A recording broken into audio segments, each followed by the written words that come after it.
Welcome to my channel the real point. जैसा आप लोग जानते हैं कि क्लास में हम देख रहे थे मैथ और रीजनिंग का जो सीरीज चल रहा था वह कंटिन्यू करने वाले हैं। तो मैथ का चल रहा था और आज हम लोग देखने वाले इस वीडियो में देखने वाले हैं रीजनिंग, जिसमें 3000 प्लस प्रीवियस ईयर का क्वेश्चन दिया गया है और यह रेलवे के लिए बहुत ही इंपॉर्टेंट कह सकते हैं क्वेश्चन सब इसमें दिया गया है। तो आज हम लोग देखते हैं क्वेश्चन नंबर 11 से। अगर यह बुक आप लोगों के पास है तो बहुत अच्छी बात है, अगर नहीं है तो इसका लिंक दे देंगे डिस्क्रिप्शन में, वहां से आप लोग सिंपली डाउनलोड कर लीजिएगा या दुकान से खरीद लीजिएगा। तो देखते हैं क्वेश्चन नंबर 11 से। अगर इसके पहले नहीं देखे हैं तो प्ले लिस्ट में वीडियो है, वहां से जाकर देख लीजिएगा। तो क्वेश्चन नंबर जो 11 है वह कह रहा है, देखिए यह जो क्वेश्चन करते समय हमें देखिए बड़ा के लिए यह चिन्ह दिखाते हैं, जो बड़ा रहता है ऐसे कर देते हैं, जो छोटा रहता है जिस तरफ इधर होता है, ठीक है। लेकिन इस क्वेश्चन में हम एक ही चिन्ह का प्रयोग करेंगे, वह करेंगे ग्रेटर देन।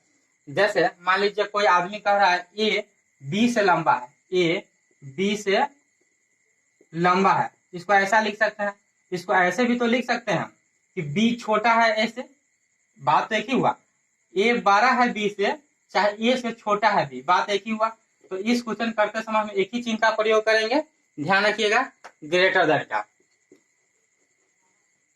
तो क्वेश्चन नंबर जो 11 है वह कह रहा है मोहन रोहन से लंबा है, यानी जो मोहन है वह रोहन से क्या है, लंबा है।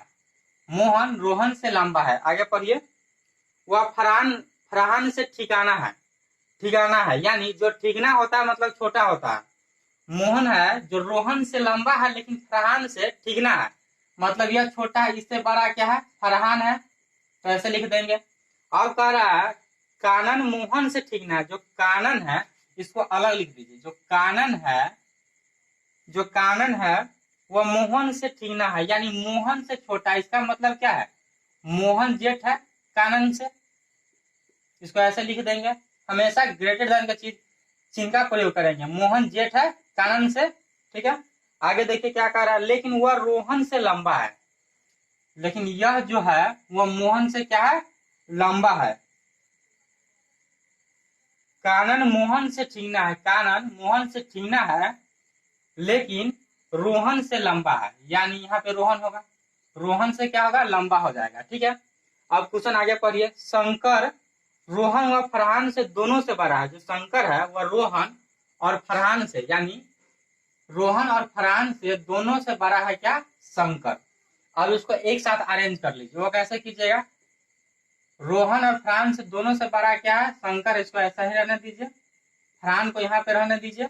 अब देखिए यह जो बड़ा है, फरहान बड़ा है मोहन से, इसके जो क्या है, अब इसके बाद क्या है, के है, यानी कानन से कानन छोटा है मोहन से। अब देखिए कानन बड़ा है रोहन से, ठीक है। अब यह पूरा अरेंज हो गया। अब देखिए क्वेश्चन में क्या कह रहा है कि इन सब में सबसे लंबा कौन है, सबसे लंबा यानी सबसे ग्रेटर देन कौन है, ए से, यानी शंकर है, ऑप्शन नंबर सी। अब क्वेश्चन नंबर नेक्स्ट देखते हैं, यानी 12 क्या कह रहा है। क्वेश्चन नंबर 12 कह रहा है नीचे दिए गए संख्याओं की श्रेणी में जो संख्या गायब है उसे दर्शाया गया, नीचे विकल्पों में से गायब संख्या को चुनो। कोई सीरीज दे दिया हुआ है 6, 12, 20, 30 और एक संख्या यहाँ पे गायब कर दिया। कोई संख्या होगा जो यहाँ पे है 56 और 72। अब बोला इस संख्या के सीरीज के आधार पर जो यह पैटर्न है उसको जारी रखते हुए यहाँ पे कौन सा संख्या आएगा उसको निकालने के लिए। तो देखिए क्या करेंगे, जब भी ऐसा क्वेश्चन आएगा तो सबसे पहले देखिएगा कि सब में डिफरेंस कितना का है। अगर ज्यादा का डिफरेंस यहाँ पे अगर 6 है, 40 होता है, 45 होता है, एक के बाद तो हम मल्टीप्लाई का रूल खोजते हैं कि इसमें मल्टीप्लाई कितना किया गया है और ऐड कितना किया गया। लेकिन जब यह 6 है, 12 है, 20 का मतलब कुछ ना कुछ इसमें ऐड किया गया है। इसके लिए हम लोग सिंपली इसका क्या करेंगे, अंतर निकालेंगे। निकालिए, 6 अंतर हुआ 8, 10, यहाँ का पता नहीं है कौन, यहाँ पे निकालना है। अब इसके अगले वाला निकाल लीजिए, यानी 14। आप एक बात यहाँ से गौर से देखिए, 6 के बाद 8 के अंतर है, 8 के बाद 10 के अंतर है। इसका मतलब अंतर में 2-2 का बढ़ोतरी हो रहा है। जब 2-2 का बढ़ोतरी हो रहा है तो यहाँ पे 10, अब इसका मतलब यहाँ पे 12 का अंतर होगा। तो 12 का अंतर कब होगा, जब 30 और 12 से यहाँ पे क्या होगा, 42 होगा। अब देखिए क्या यह जो 42 है आगे वाला पैटर्न को भी जारी रख रहा है। तो देखिए यहाँ पे जब 42 होगा तो 42, यहाँ पे 42 आ गया। 42 और 56 में कितना का अंतर है? 14 का अंतर है। और 56 और 72 में कितने का अंतर है? 16 का अंतर है। यानी जो डिफरेंस है वह 6, 8, 10, 12, 14, 16, यानी दो दो का अंतर का पैटर्न जारी रख रहा है। तो यहाँ पे कौन संख्या आएगा तो यह पैटर्न जारी रहेगा? 42। तो ऑप्शन नंबर देख लीजिए, 42 कौन में है? 42 डी में है। अब नेक्स्ट क्वेश्चन देखते हैं, क्वेश्चन नंबर 13। क्वेश्चन नंबर जो 13 है वह यह है, ए बी का पुत्र है। ए बी का पुत्र है। जो पिता रहेगा उसको ऊपर लिखिएगा और जो पुत्र रहेगा उसको नीचा लिखिएगा। यानी ए है जो बी का पुत्र है, यानी पुत्र है, यानी प्लस, प्लस से लड़का को दिखाएंगे और माइनस से लड़की को। ठीक है, पुत्र है। अब कह रहा है तथा वह सी का पिता है। यह जो ए है वह बी का पुत्र है लेकिन सी का पिता है। ठीक है, यह क्लियर नहीं किया हुआ है कि लड़का है कि लड़की है। ठीक है, तो इसके बारे में हम अभी नहीं लिखेंगे लड़का है कि लड़की। ठीक है, कह रहा ए है जो बी का पुत्र है और सी का पिता। पिता को हम ऊपर लिखेंगे और पुत्र को नीचा। इसका मतलब है जो सी है वह ए का पुत्र है और बी है जो ए का पिता है। अब आगे क्वेश्चन पढ़िए क्या कह रहा है। तो सी का बी से क्या संबंध है? सी का बी से क्या संबंध है? जिसके पीछे से लग जाएगा उसको हम लोग नहीं देखेंगे। यहाँ पे पूछ रहा है सी का बी से, तो जिसके पीछे सी रहेगा उसको हम लोग नहीं खोजेंगे, सी को पूछेंगे, खोजेंगे कि क्या बी का सी क्या लग रहा है। तो ये देखिए, इसका बेटा ए है और इसका बेटा मतलब बेटा बेटी हो सकता है सी। तो जब इसका बेटा बेटी होगा तो इसका क्या होगा? पोता पोती होगा। तो ऑप्शन नंबर देख लीजिए कौन में है? पोता पोती, option number D. Question number अब 14 देखिए क्या कह रहा है। क्वेश्चन नंबर 14 कुछ इस प्रकार है। क्वेश्चन नंबर 14 में मान दिया हुआ है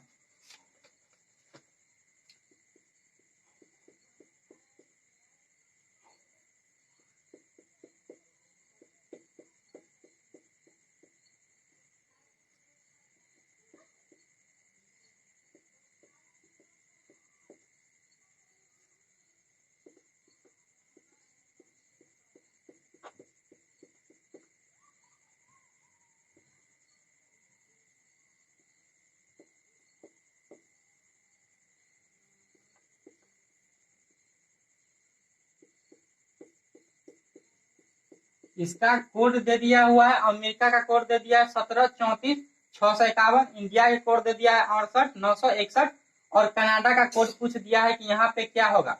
देखिए, ऐसा क्वेश्चन जब आएगा तो सबसे पहला जो हम लोग का काम होगा वह यह होगा कि पहले हम अक्षर गिन लेंगे कितना वर्ड है। 2, 2, 4, 2, 6, 7, इसका भी गिनेंगे 2, 2, 4, 2, 6, 7। यानी इसका मतलब है कि ए के लिए जो कोड दर्शाया गया है 1 दर्शाया गया है, एम के लिए कोड दर्शाया गया है 7, इसी प्रकार सबका कोड अलग अलग है। आई के लिए कोड 6 है, ए के लिए 1 है। तो हम इसमें कुछ नहीं करेंगे, सिर्फ मान खोज कर रख देंगे। सी का मान खोजिए, सी का मान कितना है? 5 है तो 5 लिख देंगे। ए का मान खोजिए, ए का मान कितना है? 1 है। एन के मान खोजेंगे, एन के मान 8 है। ए के मान 1 है। डी के मान खोजिए, 9 है और ए का मान 1 है। यानी 51, 81, 91, 51, 81, 91, यानी ऑप्शन नंबर 91, 51, 81 और 91 ऑप्शन नंबर बी में है। यह आंसर हो जाएगा। अब क्वेश्चन नंबर नेक्स्ट देखते हैं। क्वेश्चन नंबर 15 क्या कह रहा है। क्वेश्चन नंबर जो 15 कुछ इस प्रकार है कि आपको एक प्रश्न और 2 कथन दिए गए हैं। यह बताइए कि प्रश्न उत्तर देने के लिए कौन सा कथन सही है। जो एक प्रश्न दिया गया है वह इस प्रकार कुछ प्रश्न है कि नयन के पास 3 अलग अलग कलर की 4 टोपी है। यानी 3 रंग है, 3 रंग के अलग अलग 3 रंग के 4 टोपी है। कितने टोपी है? 4 टोपी है, 4 टोपी है। अब पूछ रहा है जो कथन 2 को दिया गया है उसमें से कौन सा कथन पर्याप्त होगा। यह बताने के लिए इसमें नीली टोपी के क्या है, नीली टोपी की संख्या बताने के लिए कौन सा कथन पर्याप्त होगा। आप क्वेश्चन देख पा रहे होंगे स्क्रीन पर। तो कथन नंबर 1 यह कह रहा है कि नयन के पास 2 सफेद टोपी है। मान लीजिए नयन के पास जो 4 टोपी है 3 कलर की, तो उसमें से 2 टोपी क्या है, सफेद है। ठीक है, अब 2 टोपी बच गया, तो क्या इससे पता चल पा रहा है कि नीला टोपी क्या है, नहीं चल पा रहा है। तो एक तो कथन आवश्यक होगा कि 2 गो सफेद है, अब बचा 2 गो टोपी। तो कथन नंबर जो 2 है वह यह कह रहा है कि उसके पास नीली टोपियों की संख्या बेज टोपियों की संख्या के बराबर है। यानी यह जो 2 गो टोपी बचा है उसमें नीली टोपी और बेज टोपी की संख्या जो है वह बराबर है। इसका मतलब है इसमें एक टोपी नीली है और एक टोपी बेज है। यानी जब दोनों कथन को मिलाते हैं तो पता चल जाता है कि इसमें एक नीली टोपी है। यानी कथन 1 और कथन 2 दोनों पर्याप्त है, यानी ऑप्शन नंबर बी। अब देख लेते हैं क्वेश्चन नंबर नेक्स्ट क्या कह रहा है। क्वेश्चन नंबर यानी 16। क्वेश्चन नंबर जो 16 है कुछ इस प्रकार है। यह कह रहा है, यह भी एक कोड दिया हुआ है, यानी COW का कोड दे दिया हुआ है 41 और GOAT का कोड दे दिया हुआ है 43 और DOG का कोड पूछ लिया है। यहाँ पर देखिए यह जो वर्ड है इसमें 3 अक्षर है, 1 2 3, लेकिन यहाँ पे 2 गो है। यहाँ पे देख लीजिए 1 2 3 4, लेकिन यहाँ पे 2 गो है। इसका मतलब है यह कुछ ऐड किया होगा या गुना किया होगा या प्लस किया होगा। देखिए तो सबसे पहले हम लोग करेंगे क्या, देखिए C नंबर 3 पर होता है, O 15 पर होता है और जो W होता है वह 23 पर होता है। पहले यह लिख लेंगे हम लोग, ठीक है। अब देखेंगे 41 कैसे आया है, वह पैटर्न को समझेंगे और उसी पैटर्न के आधार पर इस क्वेश्चन का आंसर देंगे। तो देखिए 15 3 18 और 23 41 होता है। इसका मतलब है तीनों का जो अक्षर होता है, C का 3, O का 15, W का 23, तीनों को ऐड कर दिया गया। अब देखेंगे नेक्स्ट में क्या यही पैटर्न दूसरा में भी जारी रखा है। तो पहले लिख देंगे G जो होता है वो 7 स्थान पर होता है, O 15वां स्थान पे होता है, A पहला स्थान पे होता है, T 20वां स्थान पर होता है। अब इस सब को ऐड करके देख लीजिए क्या 43 आता है। 7 + 15 22, 23 और 23 20 कितना हो गया, 43 हो गया। इसका मतलब है सबके क्या कर दिया हुआ है, जोड़कर लिख दिया हुआ है। तो हम लोग भी वही करेंगे। जो डी होता है वो 7वां अक्षर पर होता है, चौथा अक्षर पर होता है। वो जो होता है 15वां अक्षर पर होता है और जो जी होता है 7 अक्षर पर 7 स्थान पे होता है। तो सबको कर दीजिए ऐड। तो 15 4 19, 19 7 26, यानी डॉग बराबर होगा 26। ऑप्शन नंबर देख लीजिए कौन में है, ऑप्शन नंबर डी में है। अब देखते हैं क्वेश्चन नंबर नेक्स्ट। दोस्तों क्वेश्चन नंबर जो 17 है कुछ इस प्रकार है, डायरेक्शन से है। तो डायरेक्शन वाला क्वेश्चन करने के लिए एक बात सबसे पहले ध्यान दीजिएगा कि एक डायरेक्शन हम लोग बना लेंगे। देख लीजिएगा यहाँ पे होता है नॉर्थ साउथ ईस्ट और वेस्ट, यानी उत्तर दक्षिण पूर्व पश्चिम। डायरेक्शन वाला क्वेश्चन करने के लिए बहुत ही आवश्यक होता है कि यह आप लोगों का ध्यान में रहे, ठीक है। तो कह रहा है क्वेश्चन नंबर 17 में, जूलिया ने अपने घर से उत्तर की दिशा में चलना प्रारंभ किया। यानी यह जो कोई पॉइंट ले लीजिए जहां पे उसका घर रहा होगा, ठीक है। यह उत्तर दिशा में चलना शुरू की, तो इसको चला दीजिए। जब यह उत्तर दिशा में चल रही थी तो कुछ देर हुआ बाद, मतलब कुछ देर चल लिया, उसके बाद बाएं घूम गए। देखिए आप लोग अगर ऐसे समझ में आए तो आप कल्पना कीजिएगा कि हम उत्तर मुहे चल रहे हैं। जब उत्तर मुहे चल रहे हैं तो आपका जो पूर्व की तरफ हाथ होगा वह दाया होगा और पश्चिम की तरफ बाया होगा, ठीक है। तो अब कह रहा है कि कुछ देर चलने के बाद वह बाएं मुड़ जाती है। उत्तर में चलते चलते जब आप बाएं मुड़िएगा तो आप पश्चिम में घूम जाइएगा, यानी वेस्ट की तरफ।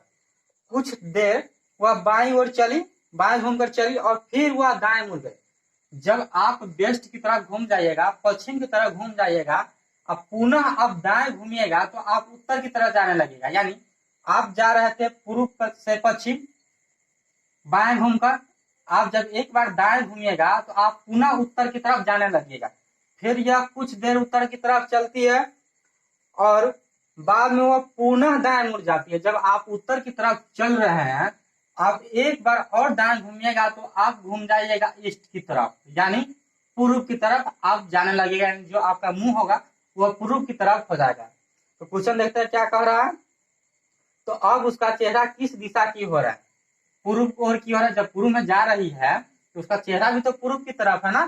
तो ऑप्शन नंबर देख लीजिए कौन में है, ऑप्शन नंबर ए। अब क्वेश्चन नंबर नेक्स्ट देख लेते हैं। 18 से 20, एक ही वो क्वेश्चन में 18 से 20 तक दिया हुआ है। देखिए यह क्वेश्चन ध्यान समझिएगा, नहीं तो गड़बड़ हो जाएगा। कह रहा 40 छात्रों की कक्षा में 28 तमिल बोल सकते हैं और 30 तेलुगु बोल सकते हैं। सभी छात्र दो भाषाओं में कम से कम एक किसी भाषा में बोल सकते हैं। यानी टोटल जो छात्र की संख्या है वह 40 है। अब कह रहा है, देखिए यह जो डायग्राम बनाने वाला क्वेश्चन होता है थोड़ा भास्ट होता है, बहुत ही भास्ट होता है, बहुत ही आसान होता है। अगर समझ गए तो बहुत ही आसान होता है, नहीं समझे तो दिमाग ऊपरी में चल जाएगा। तो देखिए डायग्राम हम लोग बनाएंगे कैसे, कैसे जानेंगे कि हम कैसे जानेंगे कि डायग्राम हम दोनों में फंसा के बनाएंगे यानी एक दूसरे में। देखिए इसके लिए आप लोग क्वेश्चन थोड़ा पूरा पढ़ लीजिएगा। वह कैसे, देखिए यहाँ पे बोल रहा है जो 28 छात्र है वो तमिल बोलते हैं और 30 छात्र जो तेलुगु बोलते हैं। ठीक है, टोटल छात्र की संख्या 40 को दिया हुआ है, लेकिन 28 छात्र है जो तमिल बोलता है और 30 छात्र तेलुगु बोलता है। यानी जब दोनों को ऐड कीजिएगा तो यह 58 हो जाता है, जबकि पूरा छात्र कितना है हमारे पास 40 वही छात्र है, लेकिन हम जोड़ते हैं यहाँ पे तो 58 को पुर जाता है। इसका मतलब है कुछ ऐसे छात्र है, कुछ क्या 18 को ऐसे छात्र है जो तमिल भी बोलते हैं और तेलुगु में भी बोलते हैं। यानी इसमें भी बोल देते हैं और उसमें भी बोल देते हैं, तो इसका काउंटिंग हो जाता है, वहीं 18 को बढ़ जाता है। तब इसका हम जान जाएंगे ये दोनों बोल रहा है, या चाय वाला जाएगा तो दोनों पी रहा है, चाय दोनों पी रहा है, या दोनों चला रहा है, या दोनों खा रहा है। क्वेश्चन इसको पूरा पढ़ेंगे, जब पूरा क्वेश्चन पढ़कर पता चल जाएगा कि यह कुछ ऐसे छात्र है या कुछ ऐसे बच्चे हैं जो दोनों काम कर रहे, तो इसका फिगर कुछ इस प्रकार बना देंगे। देखिए यह गोला कुछ इसमें भी आ गया और यह गोला कुछ इसमें भी आ गया। तो देखिए जो तमिल बोलते हैं, तमिल वो 28 छात्र बोलते हैं, और जो तेलुगु बोलते हैं वह बोलते हैं 30। देखिए इस बात को गौर से थोड़ा समझिए।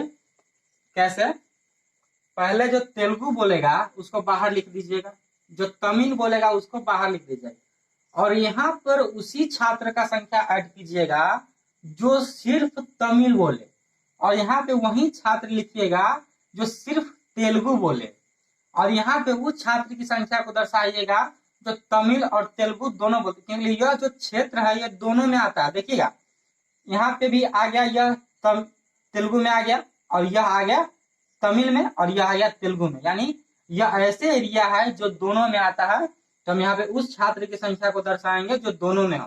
ठीक है, तो आप देख लीजिए दोनों में क्या हुआ, जब हम संख्या जोड़े स्टूडेंट की, छात्रों की तमिल और तेलुगु बोलने वाले तो 58 को पूर गया है, जबकि कुल छात्र कितना है 40 है। इसका मतलब 18 ऐसे छात्र है जो दोनों बोलते हैं। अब कह रहा है 28 छात्र जो तमिल बोलते हैं, इसका मतलब है 10 ऐसा छात्र है जो सिर्फ तमिल बोलते हैं।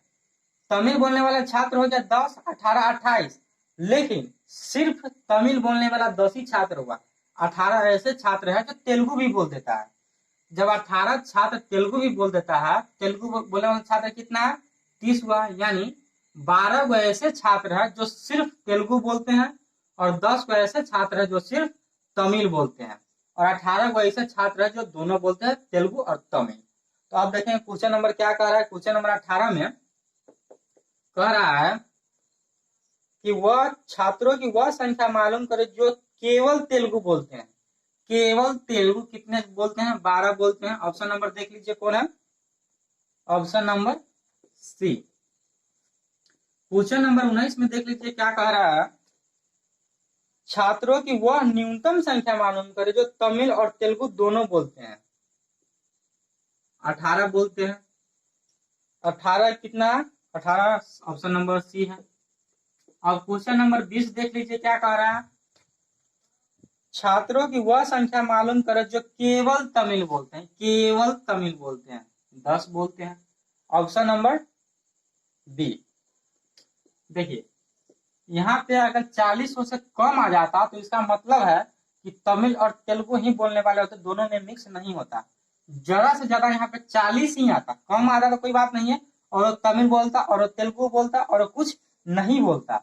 लेकिन जब ज्यादा आ जाएगा, छात्र की संख्या से यहाँ काउंटिंग ज्यादा आ जाएगा, इसका मतलब है ये दोनों में काउंट हो रहा है, तमिल और तेलुगु दोनों में। अगर 40 से कम आ जाता तो जानते हैं कि कुछ ऐसे छात्र हैं जो तमिल बोलते हैं और तेलुगु बोलते हैं, कुछ ऐसे छात्र हैं जो ना तमिल बोलते हैं ना तेलुगु बोलते हैं। लेकिन यहाँ 40 को छात्र की संख्या में जब काउंट किया तो 58 का आ गया, इसका मतलब 18 को दोनों बोलता है। यहाँ सिर्फ एक भाषा बोलने वालों को लिखिएगा, यहाँ पे सिर्फ एक ओके, और यह क्षेत्र दोनों में आता है यहाँ पे, इसलिए दोनों बोलने वाले की संख्या को ऐड करेंगे। इस वीडियो में रहने देते हैं इतना ही, फिर इसे आगे करेंगे कंटिन्यू नेक्स्ट वीडियो में। आई होप कि वीडियो आप लोग को पसंद आया होगा। वीडियो पसंद आया तो वीडियो को लाइक कर ले, अगर आप मेरे चैनल पर नया है तो चैनल को सब्सक्राइब कर ले। देखिए, आप अगर चाहते हैं कि ज्यादा जल्दी से जल्दी या क्वेश्चन सोल्यूशन 3200 मैथ और 3000 इंग्लिश सोल्यूशन हो, तो ज्यादा से ज्यादा दोस्तों में शेयर कीजिए। इससे होता क्या है कि आप जितना दोस्तों में आप शेयर कीजिएगा उतना मुझे मोटिवेशन मिलेगा, और उतना जल्द हम आपको क्वेश्चन सोल्यूशन कराने का कोशिश करेंगे। मिलते हैं नेक्स्ट पार्ट में, तब तक के लिए जय हिंद।